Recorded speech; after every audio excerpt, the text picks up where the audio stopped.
Sperm is cheap and eggs are not. As men, we can reproduce until death. We are capable of fathering an infinite amount of children. I could father an infinite amount of children. I could have sex with 10 girls a day and impregnate them all until the day I die. Even when if I make it, God willing, if I make it to 85 years old, guess what? I'm still going to have the salty swimmers. If I raw dog a girl, I'm going to be a dad at 85. Okay?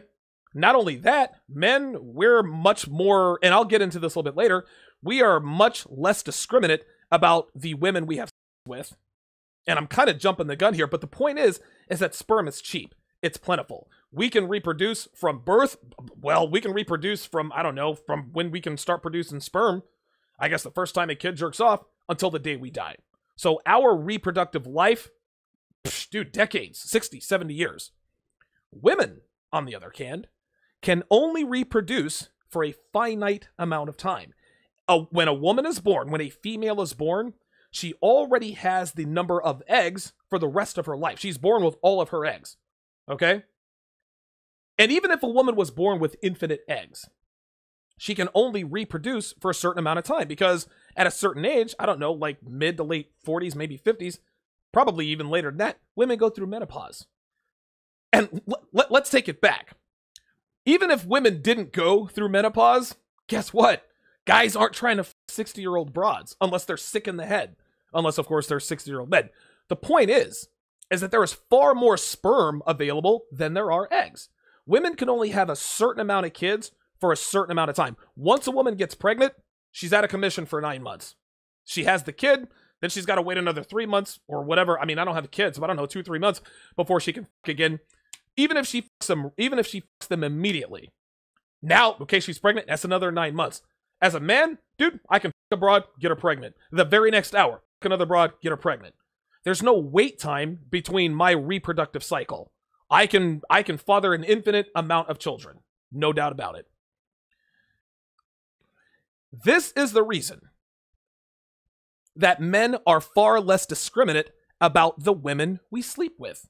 It comes down to contribution. As far as our contribution to the reproductive cycle, a woman's contribution, a man's contribution is we fuck a girl, we fuck her, we fuck dinner, that's it. Okay? That's all we have to contribute. There's no investment. All we invest is the load that we shoot. Okay? We don't have to carry the baby. We don't have any physical investment outside of getting the girl pregnant. That's our contribution, me blowing my load. Women have to be extra discriminate because if they get pregnant, that is a 9+ month investment. That is a 9-month physical investment. Dude, all of the changes she has to go through. She's gaining weight. She has to slather cocoa butter on her stomach to avoid stretch marks, right? She has to eat properly. If she has any vices like drinking or smoking, she's got to stop those. Her hormones are out of control. She's all over the place. Dude, a woman, dude, your breasts are sagging because they're filling with mother's milk. Okay? Pregnancy temporarily ruins a woman's body. Yes, it does. Once a woman has a baby, her body is never really quite the same as it was than before she had the baby. So you add all that to the fact that they got to carry the baby, then they got to have the baby, which is an ordeal in and of itself. Then you got to get sewn up. Then there's physical recovery. You're out of commission. And then you have to take care of the baby, the breastfeeding. The point is there is so much more at stake for women than men. This is why women are much more discriminate than men. But again, to circle back, this is why men are so much less discriminate than women because there's no physical cost for procreation. Our physical contribution is the load we blow. There's much more at stake for women. So biologically, women have to be more selective because they only have so many eggs. They don't want to be impregnated by some face like me, right? They don't want to be impregnated by some loser, right? So they have to be more discriminate. They have to be more selective. Men, we have an infinite amount of sperm. So we can stick our dicks in anything. Consequences be damned. Women are designed to seek out the best genes for their babies, okay? Now, of course, birth control and abortion has completely This is, and again, this is where we are. This is where the argument ends. This is where the argument is. So I just talked about how discriminate women have to be because they only have so many kids. Or they can only have so many kids. They can only reproduce for so long. Well, guess what, guys?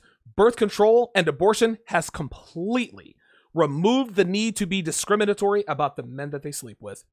If there's no, listen, and again, if there's no risk of pregnancy, if they can just get an abortion, if they can get the shot or take the pill, they can throw caution to the wind and whoever they want. They're not going to get pregnant.